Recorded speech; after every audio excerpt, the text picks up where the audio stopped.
네, 반갑습니다. 네, 아까 광고 때도 말씀드렸지만 어느덧 힐링 캠프, 즉 전교인 수련회가 하루 앞으로 다가왔습니다. 이곳에 앉아 계신 분들은 어떨지 모르겠지만 저는 개인적으로 이 수련회를 너무나도 기다렸던 사람 중에 한 명입니다. 어서 빨리 24일이 되었으면 좋겠어요. 내일은 22일이죠. 네, 갑자기 제가 어떤 뜻에서 말씀을 드렸는지 아시는 분은 아시리라 생각을 합니다. 근데 이게 웬걸요? 일기예보상 비가 온다고 합니다. 7월 말인데 예전 같으면 7월 늦어도 7월 중순에는 장마가 끝났던 걸로 기억을 하는데 아직 끝나지 않았어요. 생각보다 이 장마가 늦어졌고 또 길어졌습니다. 이 기간이 우리 전교인 수련의 기간과 딱 겹쳤습니다.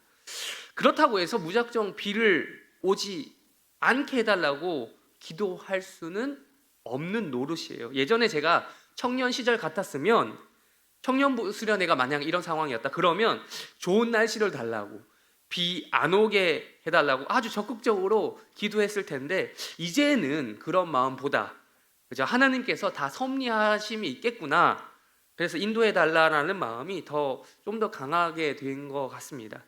장마 때는 비가 와야 하거든요. 장마 때는 비가 와야 또 정상이죠. 물론 너무 많이 오면 수해를 입는 곳도 있죠. 그래서 수재민들이 발생해서 어려움을 겪는다는 것에 대해서는 우리가 분명히 인지해야 되지만 그렇다고 해서 무조건 비가 안 오기를 바랄 수는 없는 노릇이죠. 진짜로 비가 안 와서 가뭄과 그 가뭄에 따른 기근이 발생하면 진짜 나라적으로 큰 문제가 발생하기 때문이며 더 큰 문제가 발생하는 거죠. 우리가 지금 살아가는 이 시대를 4차 산업 시대, 4차 산업이니 뭐니 하는 말 들어보셨을 겁니다. 그러면서 산업의 다변도를 꿈꾸는 그런 요즘 같은 시대라고 해도 비가 안 오면, 비가 와야 될 때 안 오면 이 산업의 근본에 문제점이 생기게 됩니다. 그러니 장마 때 수해를 입는 곳이 있다는 사실은 참으로 마음이 아프지만 그럼에도 장마 기간에는 비가 반드시 충분히 와줘야 하는 것입니다. 비가 올 때는 비가 와야 되죠. 그리고 오지 말아야 될 때는 오지 말아야 되는 것이 바로 자연의 섭리를 우리가 요하는 것이죠.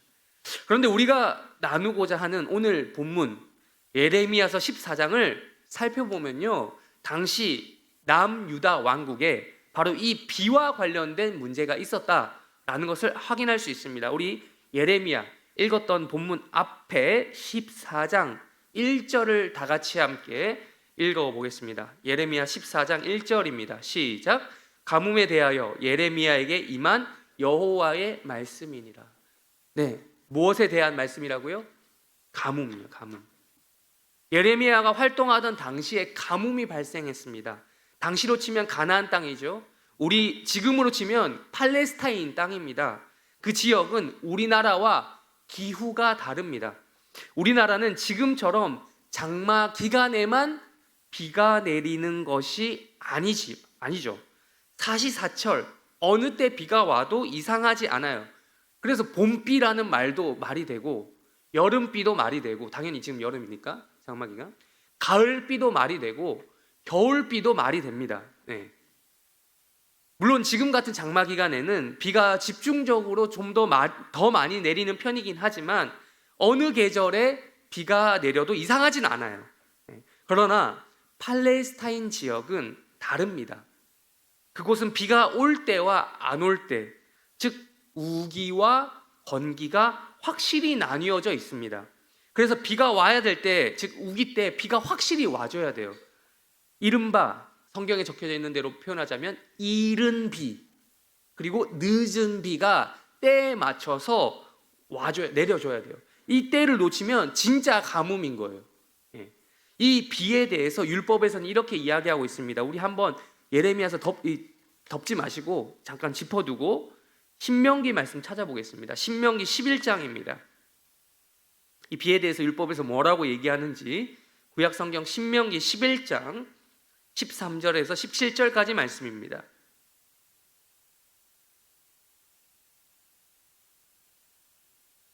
신명기 11장 13절에서 17절인데 제가 한 절 여러분 한 절 교독하겠습니다. 저부터 읽겠습니다. 내가 오늘 너희에게 명하는 내 명령을 너희가 만일 청종하고 너희 하나님 여호와를 사랑하여 마음을 다하고 뜻을 다하여 섬기면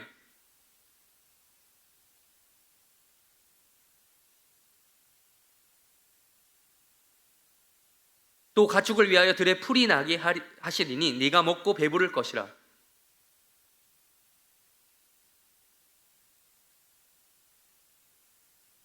다 같이 읽겠습니다. 여호와께서 너희에게 진노하사 하늘을 닫아 비를 내리지 아니하며 땅이 소산을 내지 않게 하심으로 너희가 여호와께서 주신 아름다운 땅에서 속히 멸망할까 하노라. 아멘. 지금 여기에 예레미야 당시 남유다 왕국에 찾아온 가뭄에 대한 원인이 적혀져 있습니다. 하늘에서 비가 내리지 않는 이유, 즉 이른 비와 늦은 비가 적당한 때에 내리지 않는 이유, 그래서 땅의 소산물을 얻지 못하고 가뭄에 시달리고 있는 이유가 무엇입니까?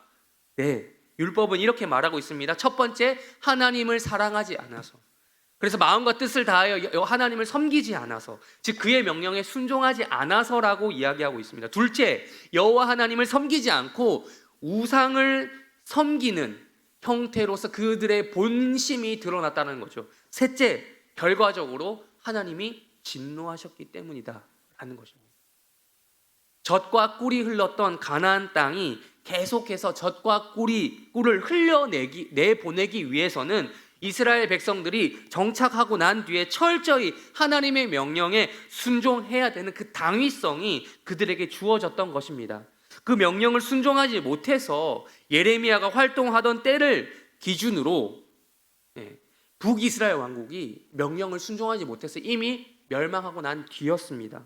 남유다라고 해서 달랐을까요? 별 다를 바 없었어요. 겨우 연명하고 있었어요. 남유다가 가뭄에 시달리고 있었던 이유에 대해서 예레미야는 방금 우리가 읽었던 신명기에 기록된 율법을 그대로 인용해서 다음과 같이 말합니다. 예레미야 5장 23절 우리 한번 찾겠습니다. 예레미야 5장 23절부터 25절까지, 예레미야 5장 23절부터 25절까지 이건 다 같이 함께 읽겠습니다. 시작. 그러나 너희 백성은 배반하며 반역하는 마음이 있어서 이미 배반하고 갔으며 또 너희 마음으로 우리에게 이른 비와 늦은 비를 때를 따라 주시며 우리를 위하여 추수기한을 정하시는 우리 하나님 여호와를 경외하지 말하지도 아니하니 너희 허물이 이러한 일들을 물리쳤고 너희 죄가 너희로부터 좋은 것을 막았느니라. 아멘. 하나님을 향한 그 남유다 백성들의 마음과 태도가 어떠한지 아주 노골적으로 기록이 되어 있습니다. 어떻다라고 합니까? 배반하며 반역하는 마음이 있어서 이미 배반하고 갔다라는 거예요. 또 이른 비와 늦은 비를 주신 그 하나님, 그래서 추수할 수 있도록 그 기한을 정하시는 우리 하나님을 경외하자고 하지도 않는다라는 거죠. 그러니 하나님께서 복을 내리고 싶어도, 비를 내리고 싶어도, 풍성한 소출을 주고 싶어도 할 수가 없는 겁니다. 하나님께서 스스로 내뱉은 말씀이 있기 때문이에요. 하나님을 경외해야, 하나님을 두려워해야, 마땅히 두려워야 할 분을 두려워해야 잘 해줄 텐데, 하나님을 사랑하는 그 마음 속에서 그 말씀에 순종해야 잘 해줄 텐데 백성들의 현실은 전혀 그렇지 않았다라는 것입니다. 25절에서 말씀하는 대로 그들의 허물이 하나님의 복을 물리쳤다. 그들의 죄가 하나님으로부터 오는 각종 복과 은혜를 막아버렸다라는 것입니다. 그래서 남유다에 발생한 이 가뭄을 기록하고 있는 오늘 본문 예레미야 14장은 하나님 입장에서는 전혀 이상한 일이 아니었던 것입니다. 유다 백성들의 입장에서도 전혀 이상해하면 안 되는 그런 상황이었어요. 그래서 그 누구보다도 이 율법을 잘 알고 있었던 선지자 예레미야도 이에 대해서 이렇게 말씀하고 있는 거예요. 다시 14장으로 넘어옵니다. 다시 14장으로 넘어와서 우리 7절 한번 읽어보겠습니다. 14장 7절 말씀 다 같이 읽겠습니다. 시작. 여호와여, 우리의 죄악이 우리에게 대하여 증언할지라도 주는 주의 이름을 위하여 일하소서. 우리의 타락함이 많으니이다. 우리가 주께 범죄하였나이다. 예레미야가 이렇게 이야기한 거예요. 이상 기후 현상이라고 볼 수 있는 것만으로 이 가뭄을 치부할 수 없었던 것이죠. 예레미야가. 이 예레미야는 본질적으로 이 상황이 유다 백성들의 집단적인 타락에 있었다라는 것을 아주 잘 알고 있었습니다. 어쩌면 예레미야는 이런 식으로 하나님께 자기라도 진솔하게 고백하면 그 나라적으로 거국적으로 가뭄이 닥쳐서 모두가 힘들어하는 이 문제를 하나님께서 어떻게 개입해서 상황을 풀어줄 수도 있을까 하며 이런 말을 했을지도 모르겠어요.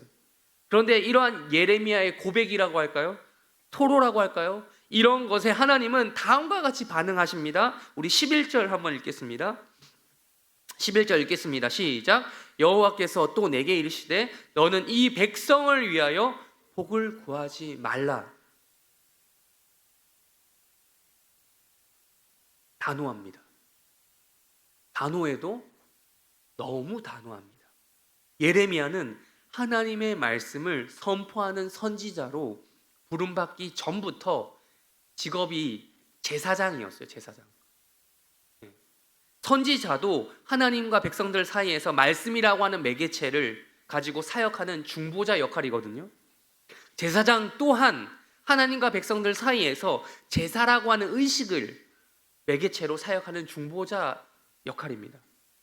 제사가 무엇입니까?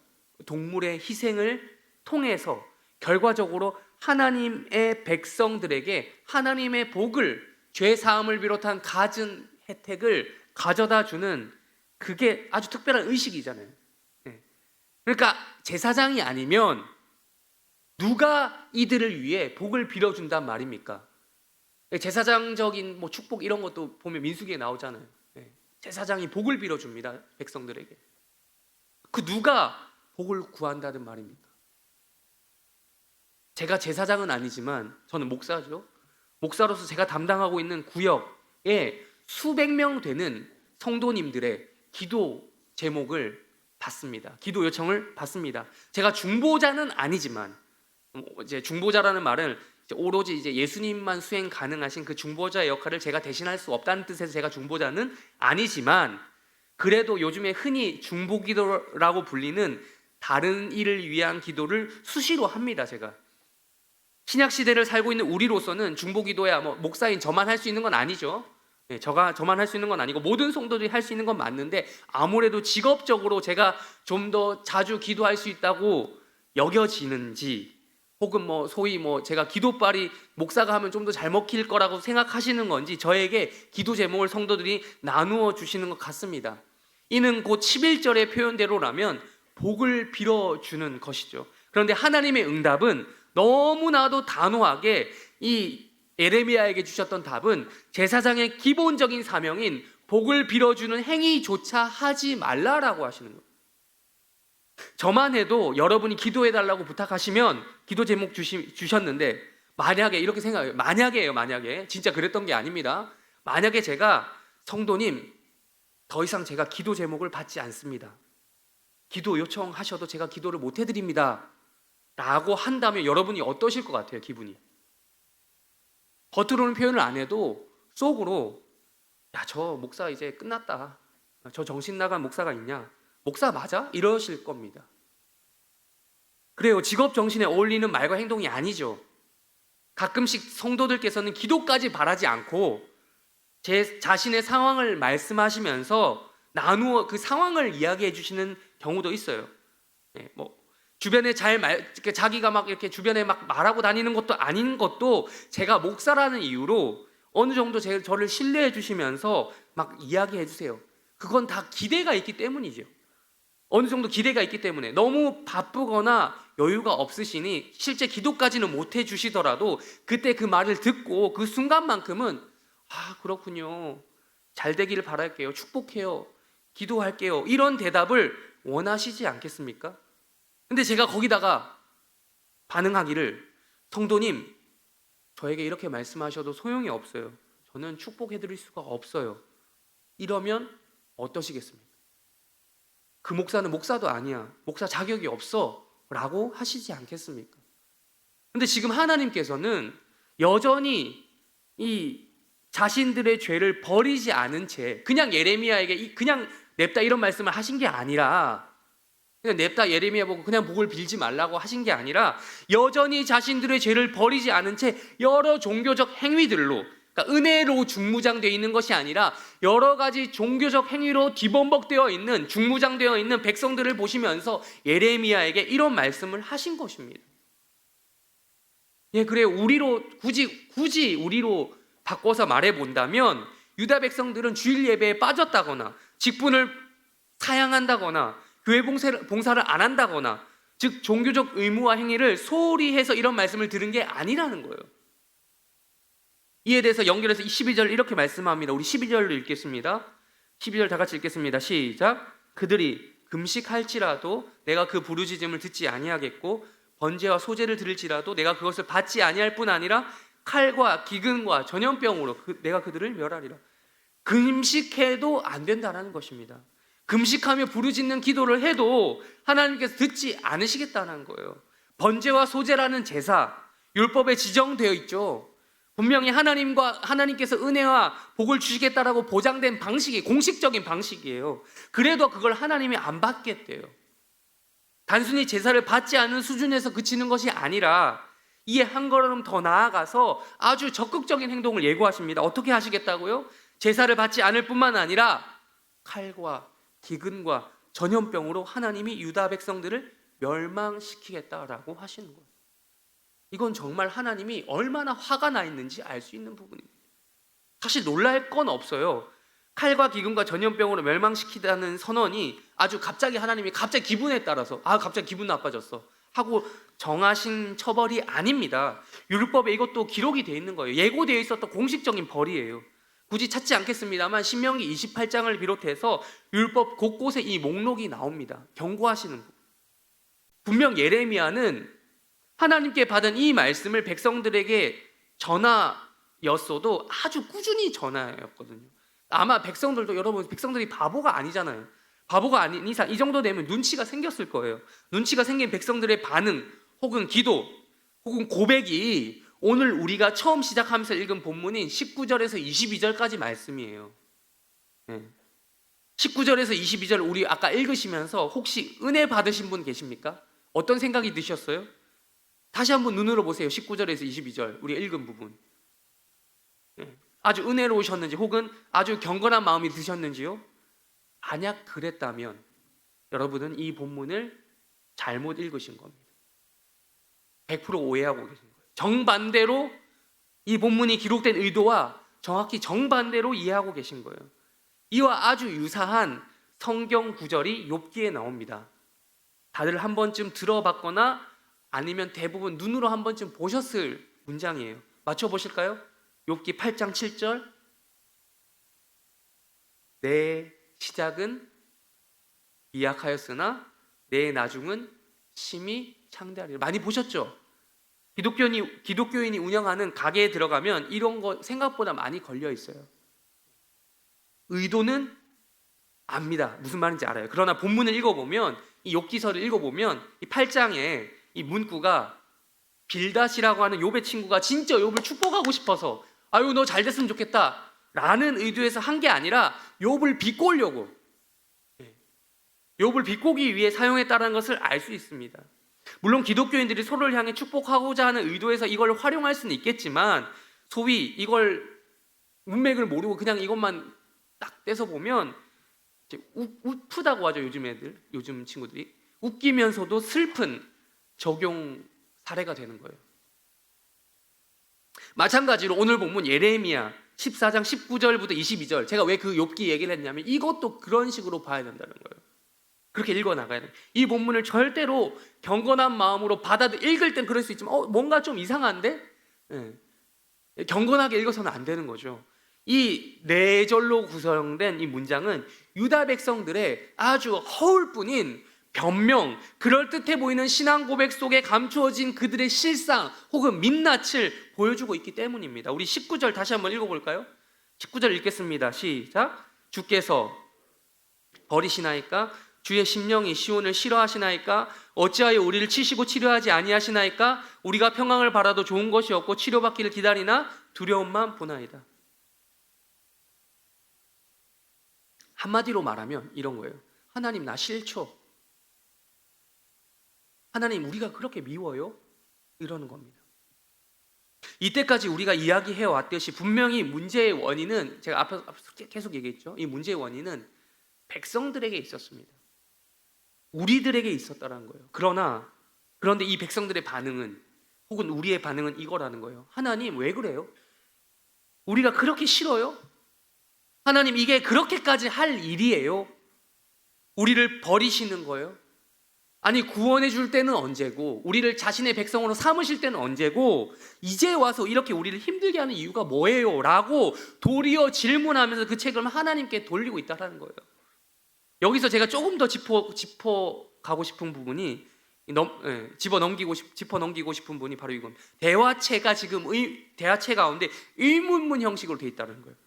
물어보는 자꾸. 진짜 이거 하나님 입장에서는 충분히 좀 화가 날 수 있는 포인트라고 봅니다. 우리가 대화할 때 생각해 보세요. 진짜 질문하고 싶어서 물어보는 의문문이 있죠. 궁금해서 진짜 몰라서 물어보는 그게 있고, 그렇지 않고 뭔가 의도가 있는 의문문이 있어요. 물음표가 있어요. 근데 요거는 뭐에 해당됩니까? 후자에 해당되죠. 뭔가 자꾸 의도를 가지고 의문문을 사용하는 겁니다. 우리가 대화할 때에도 상대가 자꾸 이런 식으로 얘기하면 기분이 나쁠 때가 있거든요. 아, 이 사람이 지금 나한테 그런 의도를 가지고 자꾸 의문 형태로 뭔가 나에게 문제가 있다는 식으로 책임을 전가당하는 기분이 들 때 있잖아요. 그거예요. 유다 백성들이 딱 이런 식으로 하나님께 책임이 있다는 식으로 의문문 형태로 말하고 있는 거예요. 그러면서 한다는 말이 무엇입니까? 상한 자신들의 마음을 치료해 달라는 거예요. 하나님께 법적인 용어를 들어서 말하면 상해죄를 묻고 있는 거예요. 요즘 우스갯소리로 이런 말이 있어요. 상해죄 중에서도 가장 무서운 상해죄가 뭔지 아십니까? 조크예요. 일명 기분상해죄라고 들어보셨습니까? 기분상해죄. 지금 백성들은요, 그냥 상해죄를 포함해서 기분상해죄까지 묻고 있는 거예요. 왜 치료 안 해주시냐고, 왜 힐링 안 해주시냐고, 왜 우리를 가뭄으로 치셨으면 뭐 일정 부분 그럴 수 있어. 우리가 잘못했다. 자기들도 알거든요. 우리도 알거든요. 내가 잘못했다. 내가 죄를 저질렀다. 알거든. 그러면 다시 고쳐줘야 되는 게 당연한 이 타이밍이 와야 되는데 안 고쳐주신다고. 그게 그게 당연한데 왜 그러냐고. 지금 하나님 당신 때문에 상해 있는 내 기분을 좀 알아달라는 겁니다. 네, 그래요. 분명 이번에 우리 수련회 주제가 제목이 힐링 캠프잖아요. 힐링 캠프도 그렇고 우리에게는 힐링이라는 게 반드시 필요합니다. 이 각박한 세상 있잖아요.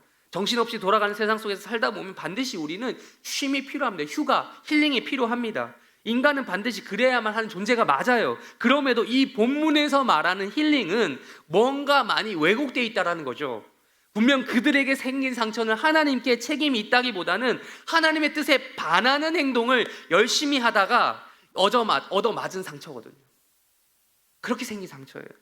그걸 알고도 하나님께 이러한 태도로 나가면서 상해죄를 주장하는 것, 나아가 기분 상해죄까지 들먹였던 것이 당시 유다 백성들의 수준이었습니다. 분명 힐링은 필요합니다만, 그러나 무작정 그들이 원하는 대로, 요구하는 대로 해주는 힐링은 진정한 의미에서 힐링은 될 수 없는 거예요. 그들의 행동은 근본적으로 변하지 않았습니다. 아니, 변하려고도 하지 않았어요. 변하려는 척하면서 하나님을 지금 기만하고 있는 말이에요. 방금 확인한 것처럼 하나님께 오히려 책임을 묻고 있다니까요. 그러면서 그들은 위로를 바라고 있습니다. 상처를 치료해달라고, 힐링해달라고, 이 가뭄 문제를 해결해달라고.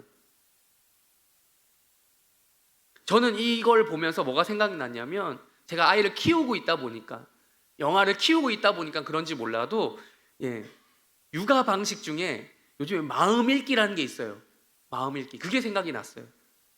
아직 자아가 뚜렷이 형성되지 않은 아이의 마음을 읽고 이해해주고 알아줘야 된다라는 것이 소위 마음 읽기 육아 방식입니다. 근데 아직 자기 주관이 뚜렷하지 않고 선택도 잘 하지 못하는 아이의 마음을 일일이 읽으면서 물어봐주고, 너가 뭘 원하니 선택을 물어보는 거죠. 선택할 것을 어떻게 선택할 건지. 예. 근데 그게 요즘에 또 그에 대한 반론이 나오죠. 그게 오히려 더 아이에게 스트레스가 된대요. 예. 부모는 아이의 자아가 형성되기 전까지 주도권을 가지고 결정을 해도 된대요. 저는 이게 좀 더 맞다고 봅니다. 아이의 마음을 지금 제가 무시하라는 뜻이 아니라 아이의 모든 그런 것들을 너는 아직 자아가 형성되었으니 무시돼도 돼 이런 말씀을 드리는 것이 아니라 존중해주고 의견을 물어봐 주되 아이에게는 그런 것들을 결정할 만한 자아가 아직 덜 형성되어 있다는 거예요. 그래서 부모가 주도적으로 선택해야 된다는 거죠. 알려줘야 돼, 정해줘야 된다는 거죠. 오히려 만약에 이제 의도한 바와 다르게 아이는 이렇게 반응할 수도 있어요. 마음 읽을 대로 다 읽어놓고 부모 뜻대로 결국 할 건데 그러면서 왜 물어보는 거지? 라는 걸 오히려 아이들이 왜곡되게 습득할 수도 있는 거죠. 제가 예를 들자면 그렇게 말씀드린 건데요. 하나님께 이런 태도로 요구하는 힐링, 근본적인 문제점을 해결하지 않는 방식으로서의 힐링은 의미가 없다는 거죠. 이어서 20절 우리 한번 읽어보겠습니다. 20절 읽겠습니다. 시작. 여호와여, 우리의 악과 우리의 조상의 죄악을 인정하나이다. 우리가 주께 범죄하였나이다. 여러분, 아이들은 잘 몰라서 그런 것일 수도 있지만 백성들은 몰랐던 것이 아닙니다. 오히려 인정하고 있습니다. 자신들의 죄악을 인정하고 있었어요. 그리고 그 죄가 조상대대로 내려오준 아주 전통적인 행위였다는 사실 또한 인정하고 있었습니다. 우상숭배라고 하는 죄는요, 여러분 아주 전통적인 것입니다. 예레미야 당시에 유다 백성들만 우상숭배했던 것이 아니라는 것을 우리는 성경을 통해서 알 수 있어요. 이스라엘이 남북으로 분열되기 전부터 이미 이 우상숭배 문제는 있었습니다. 가나안 땅에 정착하기도 전부터 있었던 문제였습니다. 그렇죠? 이것은 우리에게도 마찬가지 우리의 전통 가운데 있어요. 그들보다 우리가 낫나요? 예수님 때문에 좀 더 나은 것처럼 보이지만 아니죠. 형편은 거의 별 다를 바 없습니다.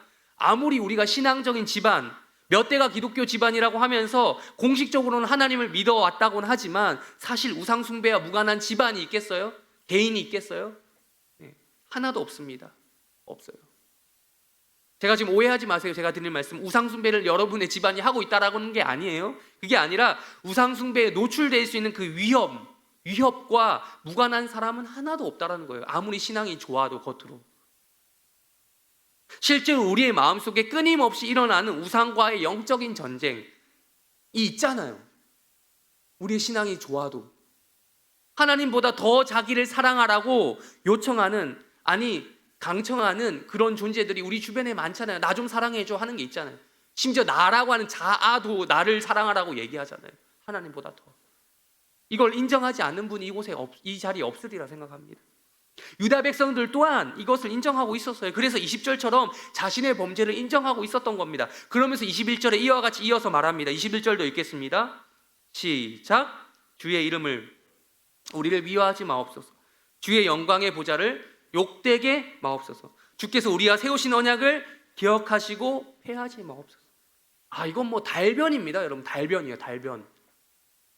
유다 백성들은 아주 똑똑했어요. 하나님이 어떤 분인지 아주 잘 알고 있었어요. 성경 지식에 능통했습니다. 말이 웃기긴 한데요, 하나님이 어디에 가장 취약한 분인지 알고 이 말을 한 거예요. 하나님이 약하진 않으신데 말하자면 그런 거예요. 하나님 어디에 약하시다는 거예요? 누구를 위하여에 약해요? 하나님의 이름을 위하여, 주의 이름을 위하여. 하나님은요, 자기 영광을 세우는 것을 가장 좋아하시는 분이에요.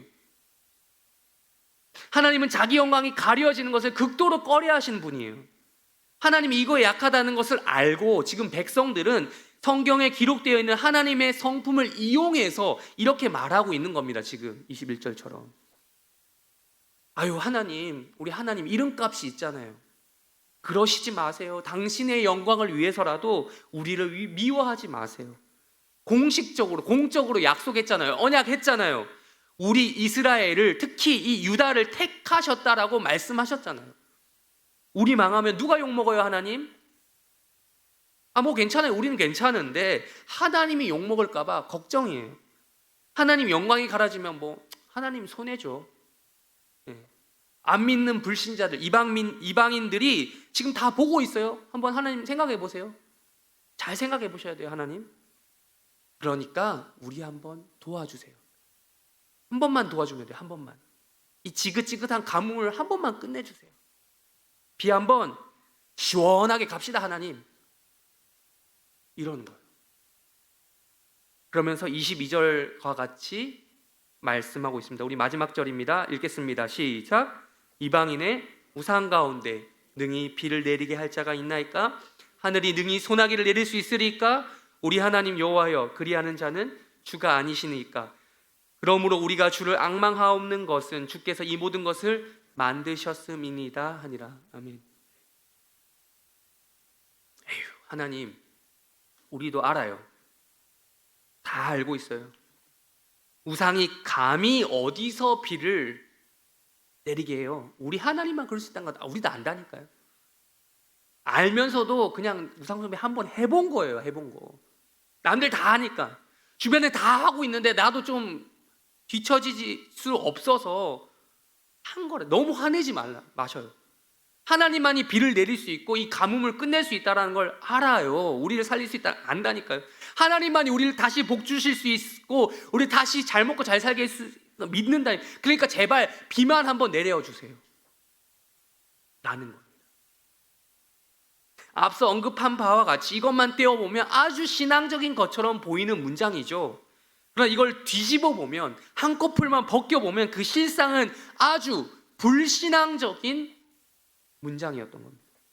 이들의 목적은 명확했습니다. 그저 뭐만 내리면 돼요? 비만 내리면 됩니다.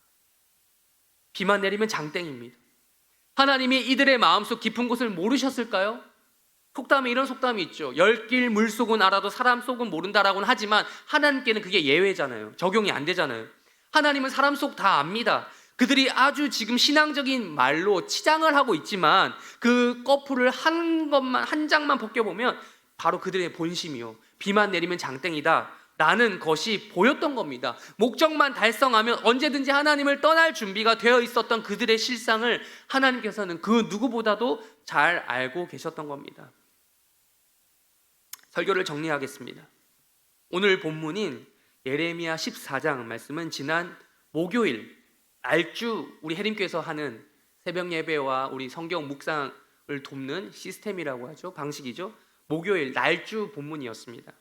그런데 제가 이 말씀을 묵상하면서 내일부터 시작될 우리 전교인 수련회 힐링 캠프가 생각났습니다. 살펴본 것처럼 19절에 치료라는 말이 나와요. 영어 성경에 보면 정확히 힐링이라고 나와요. 힐링이라는 말도 나오고, 마침 또 일기예보상 뭐가 온다고 합니까? 비가 온대요. 네. 계속 체크했는데 비가 바뀌지 않아요. 장마가 계속되고 있어요.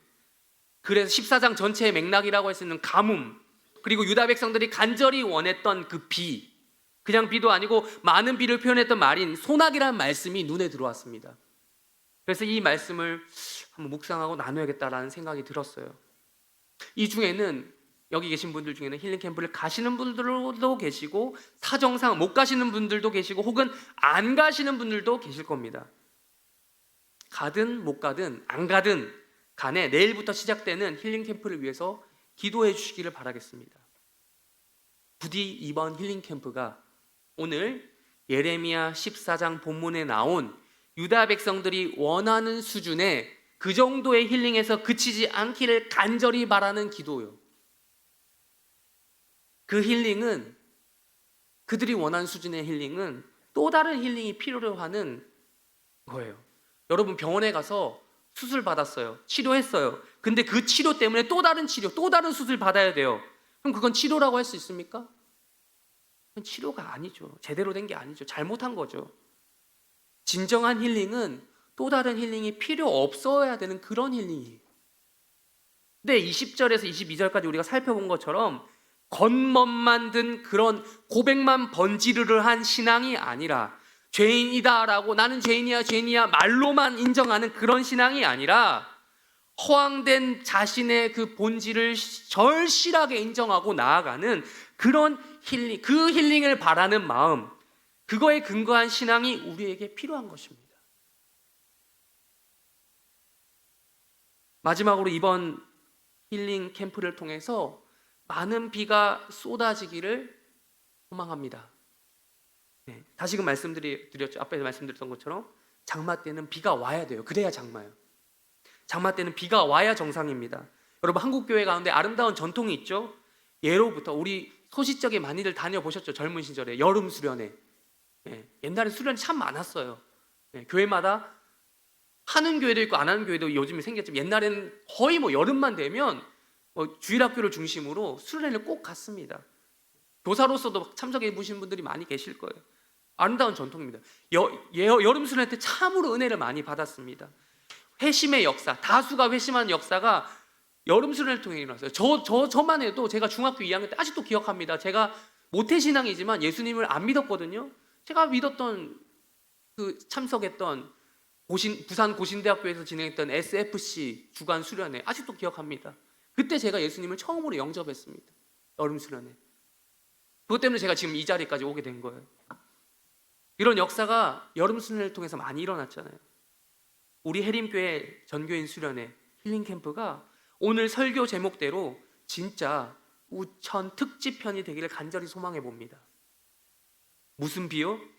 일기예보상 진짜 비가 쏟아져서 우천 특집도 되겠지만 은혜의 비요, 회개의 비요, 우상 숭배와 죄악이 진짜로 씻겨나가는 은혜로 채워지는 그런 신령한 비가 내리기를 간절히 소망하는 것입니다. 물론 요즘 같은 시대에 전교인 수련회 한번 한다고 해서 뒤집어지고 이런 일들이 일어나기란 예전만큼은 쉽지 않은 것은 사실인 것 같습니다. 그러나 힐링 캠프를 통해서 단기간에 그런 일이 일어났으면 좋겠지만 그렇지 않는다 하더라도 이 수련회를 계기로 해림교회에 이 교회에 정을 붙이고 신앙생활을 하면서 이 교회에서 계속해서 지속적으로 말씀을 들으면서 양육받으며 신앙이 자라나는 그런 일들이 얼마든지 일어날 수 있는 것입니다.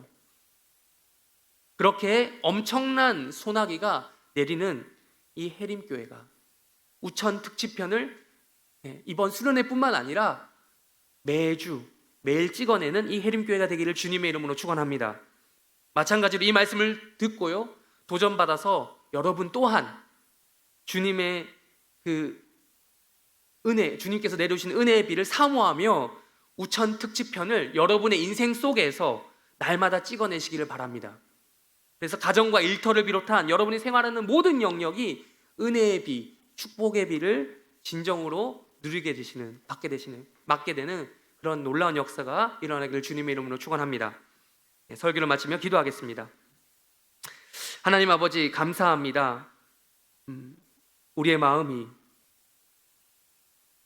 유다 백성과 별 다를 바 없음을 고백합니다. 우리 또한 겉으로는 신앙적인 말과 겉모습으로 치장되어 있습니다.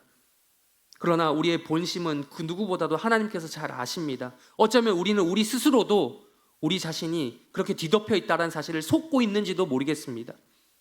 정말 몰라서 그런 것처럼 보일 수도 있습니다. 그러나 그 본질을 한꺼풀만 뒤집어 보면 알 수 있는 것입니다. 말씀의 비를 통해서 우리가 이런 모든 것들이 씻겨나갈 수 있도록 도와주시옵소서.